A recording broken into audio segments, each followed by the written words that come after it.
سلام كم يتمسيز خبركم تعطى تلفونو اير تي في باقطاطر هاجرنا ساعه 9 تاخيلون لومي 24 مغابيت استدالو زينا مسنادونا نفلم علينا مساهم تصنح بيترس منكسي بقندنه تاتو نفلم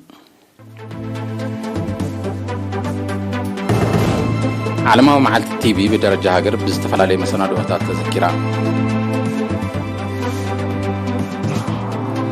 بإيرتراين دكان استدالو مريتي وتصيد حرشان يدت وبنا بسمرات غافيتو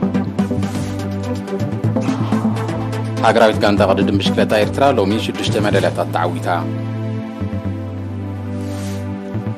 سمين كوريا فتن سجرا أهجر بالستيك ميسايل كم زكايد التجريتهم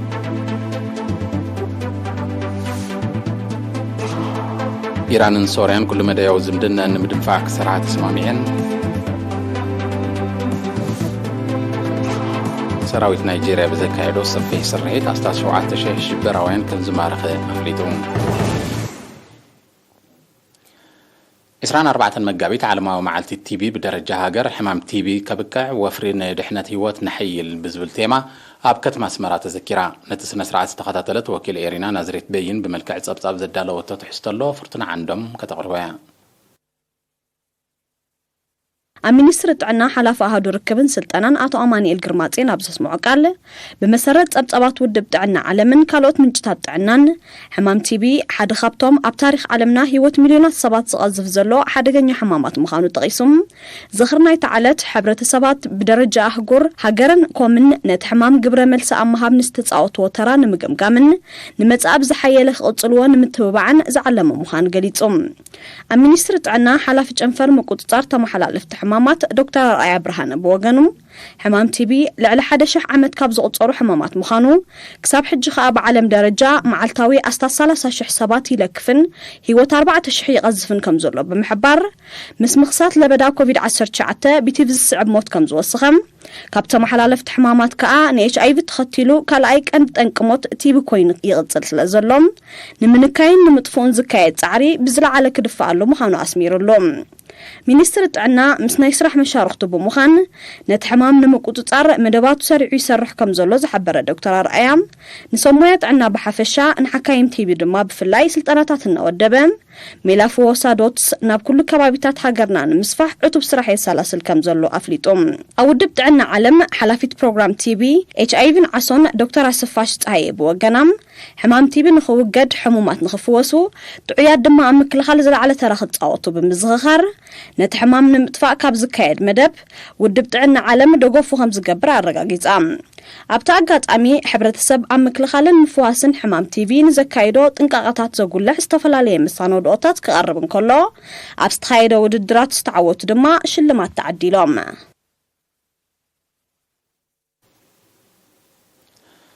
ኤርትራውያን ተቐማጦ ጀርመን ልዕሊ 500 ዜጋታት ተሳትፎ ሰፊሕ ህዝባዊ ሰሚናር ብማንዛ ካይዶም ካብቲ ቦታ ንዝበፅሓና ዜናዊ ፀብጻብ ሻምተ ወልደ ከቕርቦ እዩ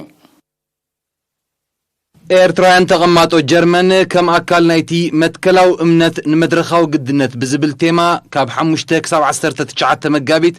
ኣብ መላእ ከተማታት ጀርመን ክካየድ ዝቐነየ መደባት ብ20 መጋቢት ሰፊሕ ህዝባዊ ሰሚናር ኣካይዶም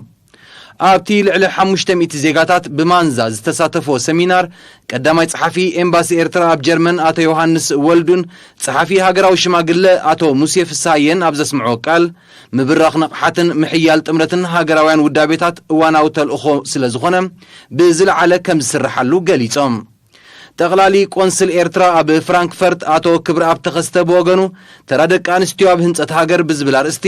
ኣብ ታሪኻዊ ኣመጻጽኣ ቃልሲ ደቂ ኣንስትዮ ዓለም ብሓፈሻ ናይ ኤርትራውያን ደቂ ኣንስትዮ ኣብ ምምፃእ ናጽነት ምዕቃብ ልኡላውነትን መደባት ህንፀትን ድማ ብፍላይ ዘተኮረ ኣስተምህሮ ሂቡ ኣደንበር ሃማድ ጨንፈር ጀርመን ወይዘሮ ዕቁባ ኣፈወርቅ ብግዳ ሃገራዊ ናጽነት ንምርጋጽ ጾታዊ ኣድልዎ ንምውጋድ ከምኡን ማሕበራዊ ፍትሕን ማዕርነት ደቂ ኣንስትዮ ንምርጋጽ ማሕበር ብዝተወደበ ኣገባብ ባይታ ዝፈጠረ ጽላል ምዃኑ ብምግላጽ ጨንፈር ጀርመን ከካይዶ ንጽንሕ ንጥፈታትን ናይ መጻኢ ውጥን ስራሕን ኣብሪሃም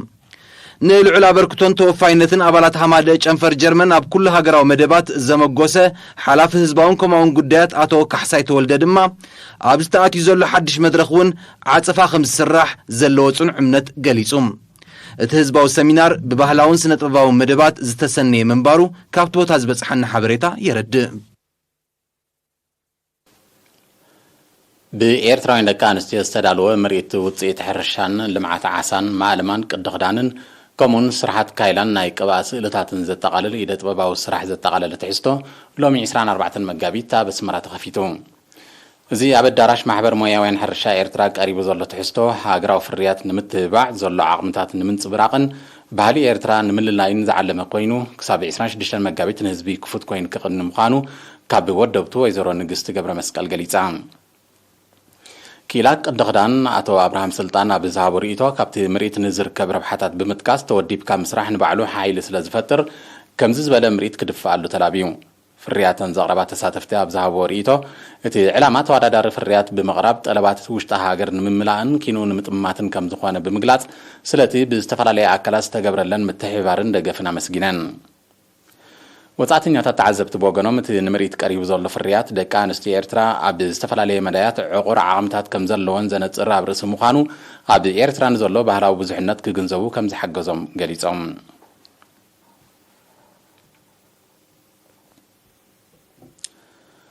ኣብ 12 መምሕዳራት ከባቢ ንዞባ ገልዓሎ ናይ ስራሕ ግዚኦም ዘእከሉ ንምትካ ምርጫ መሓደርቲ ኣካየት ስራሕን ኣነበብርቲ ዓድን ተኻይዱ።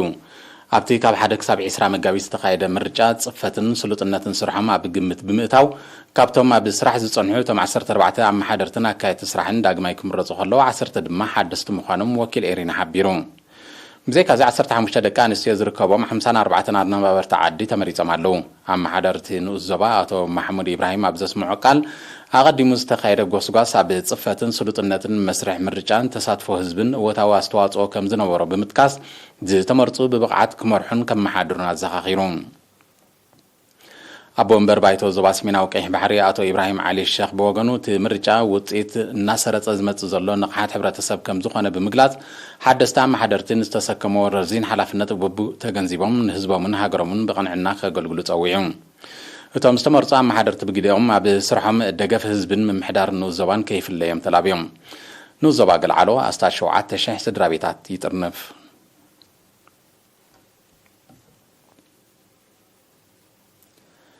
ኮርፖሬሽን ጥሪትን ዘራትን ቀረብ ሕርሻዊ ምህርቲ ብርታዕ ዋጋ ንምቕራብ ይሰርሕ ከም ዘሎ ዋና ኣካየዲ ስራሕቲ ኮርፖሬሽን ሜጀር ክብሪ አብርሃም ገሊጹ። ሓረስቶት ከይተጸገሙ ንጥፈታቶም ከሰላስሉን ብርኩት ምህርቲ ከፍርዩን እውን ብኣዝዩ ስማዊ ክፍሊት ኣገልግሎት ማሕረስን ነፃ ኣገልግሎት ሕክምና ጥሪትን ናይ ምሃብ መደቡን ውፅኢቱ ብቐሊል ዝረአ ስለ ዘይኮነ ብዝለዓለ ክድፋኣሉ ምዃኑ ሜጀር ክብሪ ብተወሳኺ ኣረጋጊጹ። እዚ ከምዚ ኢሉ ከሎ ኮርፖሬሽን ጥሪትን ዘራትን ኣብ ሓልሓልን ካልእ ከባቢታትን ዝፈሪ ምህርቱን ናብ ተጠቃማይ ህዝቢ ዘቕርበሉ ትካል ኣብ ከተማ ድባርባ ከፊቱ። እቲ ትካል ዝተፈላለዩ ዓይነታት ኣሕምልቲ ባናናን ጸባን ካብ ሶኒ ክሳብ ቀዳም ብርታዕ ዋጋ ይሸጥ ከም ዘሎ ኣባልቲ ኮርፖሬሽን መንእሰይ ክብሮም ብርሃነ ሓቢሩ። ኣብቲ ትካል ዝሽየጥ ቀረብ ኣሕምልቲ ንምውሓስ ምህርቲ ብዓይነትን መጠንን ክብ ንምባል ብዕቱብ ይስራሕ ከም ዘሎ ድማ ኪላ ሕርሻ ኣቶ ወልደ ሚካኤል ወልዱ ፍሊጡ። ኮርፖሬሽን ጥሪትን ዘራትን ኣብ ሓልሓለ ኣለቡ ገርሰት ፋንኮ ዕላብርዒድ ከርከበት ደቀ ምሓረን ካልእ ከባቢታትን ኣብ ሕርሻዊ ልምዓትን ምስራሕ ውፅኢት ሕርሻን ይነጥፍ።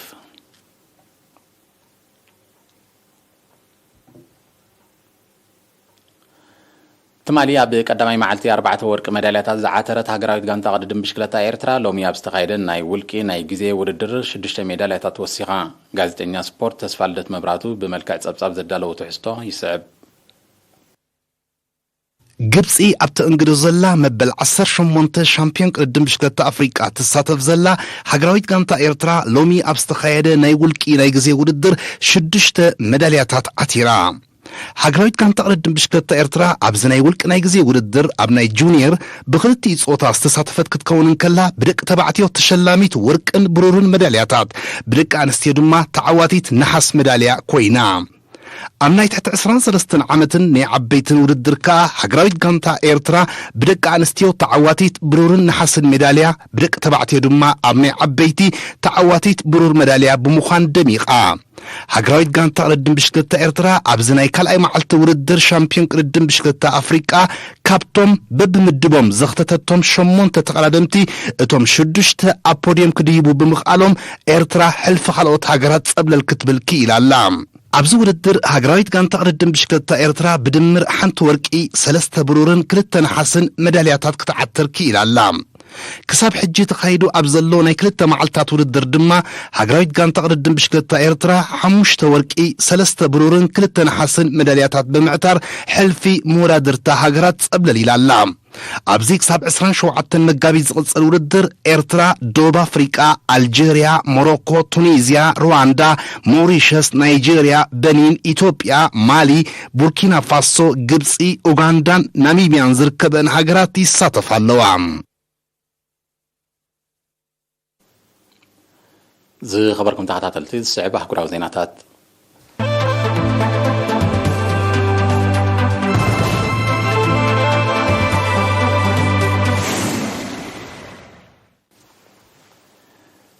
ሰሜን ኮርያ ሎሚ 24 መጋቢት ፈተነ ስግራ ኣህጉራዊ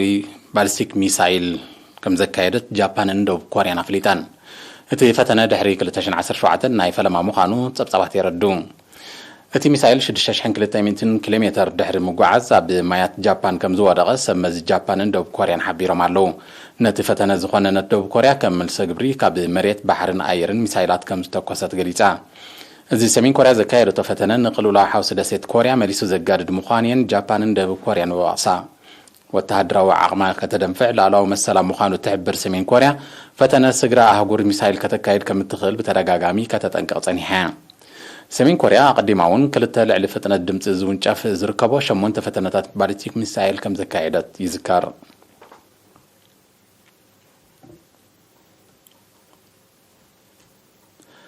ኢራንን ሶርያን ኩሉ መዳያዊ ዝምድናን ንምድንፋዕ ክሰርሓ ተሰማሚዐን እቲ ስምምዕ ፕሬዚደንት ሶርያ ባሻር አልአሳድ ትማል 23 መጋቢት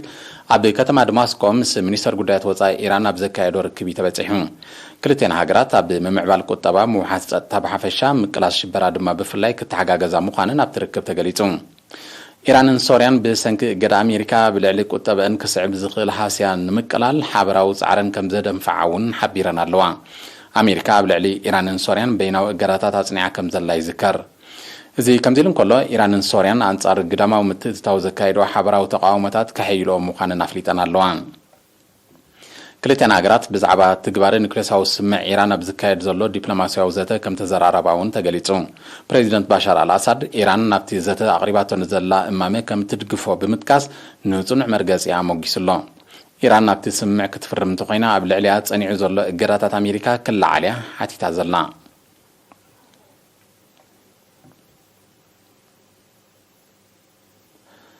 ሰራዊት ናይጄርያ ካብ ዝሓለፈ ሰሙን ናብ ሰሜናዊ ሸነኽ ሃገሩ ብዘካየዶ ሰፊሕ ስርሒት 17,000 ሽበራውያን ከም ዝማረኸ ኣፍሊጡ ኣብቲ ገና ዝቕጽል ዘሎ ስርሒት ብርክት ዝበሉ ካልኦት ከም ዝቐተለ ዝገለጸት ሰራዊት እቲ ወተሃደራዊ ገስጋስ ነቶም ካብ 2009 ጸጥታዊ ስጋት ናይጄርያ ኮይኖም ዘለዉ ሽበራውያን ናብ ምድኻም ተሩ ልዑል ምዃኑ ኣረዲዩ መንግስቲ ናይጄርያ ኣብ ሰሜናዊ ሸነኽ ሃገሩ ዝንቀሳቐሱ ዘለዉ ሽበራውያን ንምድምሳስ ገዚፍ ሰራዊት ኣዋፊሩ ከም ዘሎ እዩ ዝጥቀስ ኣቶ ጉጅለ ቦኮ ሓራምን ምስ ዝተሓባበሩ ካልኦት ሽበራውያንን ካብ 2009 ኣብ ናይጄርያ ብዘካየድዎ መጥቃዕትታት ልዕሊ 350,000 ሰባት ክቕተሉ እንከለዉ ልዕሊ 3 ሚልዮን ከም ተመዛበሉ ጸብጻባት ውድብ ሕቡራት ሃገራት የረዱ ጸጥታዊ ቅልውላው ምዕራብ ኣፍሪቃ ጸጋታት ንምዝማት ኣብቲ ዞባ ብዝግበር ግዳማዊ ምትእትታው እናገደደ ክመጽእ ምጽንሑ ናይ ቀረባ ተዓዘብቲ ይጠቕሱ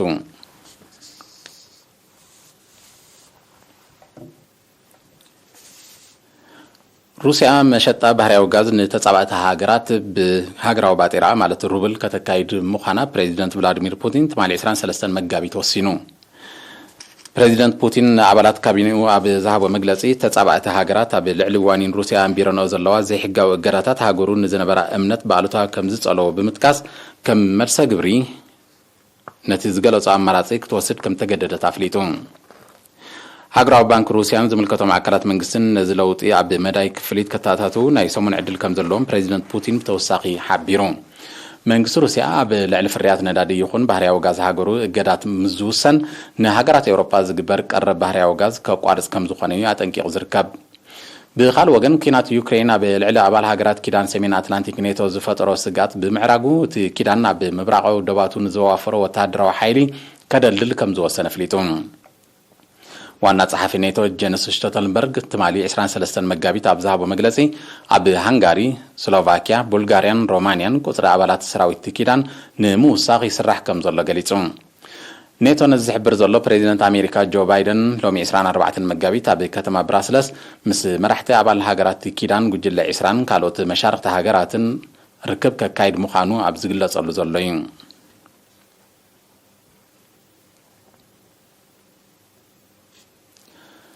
ሰመዚ አቪዬሽን ቻይና ንጥፈታት በረራ ዝምዝግብ ማለት ብላክ ቦክስ ናይታ ብ21 መጋቢት ዛጊት ጠንቁ ዘይተነጸረ ምኽንያት ምስ 132 ተሳፈርታ ዝተሓምሸሸት ቦይንግ 737 ዝዓይነታ ነፋሪት ከም ተረኽበ ፍሊጦም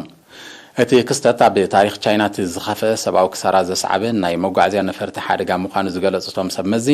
ገላ ኣካላት ተሳፈርቲ ከም ተረኽበ ሓቢሮም ኣለዉ بمسرة ተቆጣጸርቲ ኣካላት አቪዬሽን ቻይና እታ ነፋሪት ሙሉእ ምርመራታት ተገይሩላ ንበረራ በቓይት ምዃና ከም ተረጋገጸ እዩ ዝሕበር ዘሎ ኣብቲ ስብርባርቲ ነፋሪትን ንብረት ተሳፈርትን ዝተረኸበሉ ኣኽራን ዝበዝሖ ከባቢታት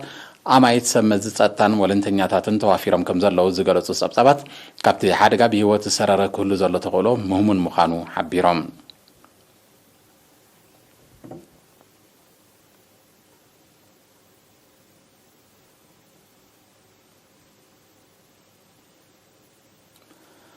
ኣብ እስፓኛ ብልዑል መጠን ኒሩን ዘሎ ዋጋ መሰረታዊን ሓለቕቲ ነገራት ጸዓት ኤሌክትሪሲቲን ነዳድን ብምቋም ዝካየድ ሰላማዊ ሰልፍታት ንሓየለ ምምጽኡ ተሓቢሩ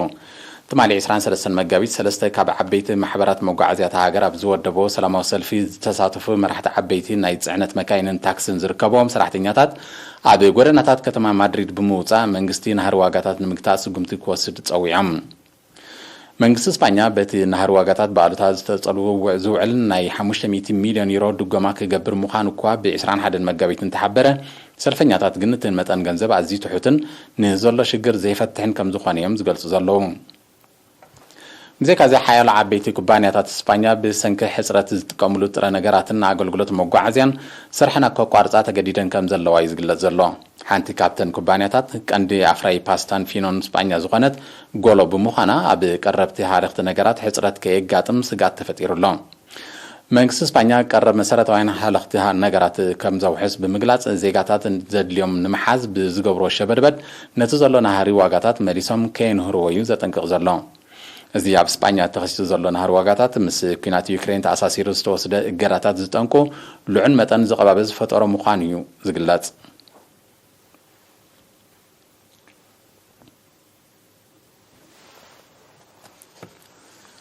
ዝኸበርኩም ተኸታተልቲ ዜና ንምፍጻም ኣርስታቱ ዓለማዊ መዓልቲ ቲቪ ብደረጃ ሃገር ብዝተፈላለየ መሰናድኦታት ተዘኪራ بإيرتراوين ደቂ ኣንስትዮ ዝተዳለወ ምርኢት ውፅኢት ሕርሻን ኢደ ጥበብን ናብ ኣስመራ ተኸፊቱ ሃገራዊት ጋንታ ቅድድም ብሽክለታ ኤርትራ ሎሚ 6 ሜዳልያታት ተዓዊታ ሰሜን ኮርያ ፈተነ ስግራ ኣህጉር ባሊስቲክ ሚሳይል ከም ዘካየደት ተገሊጹ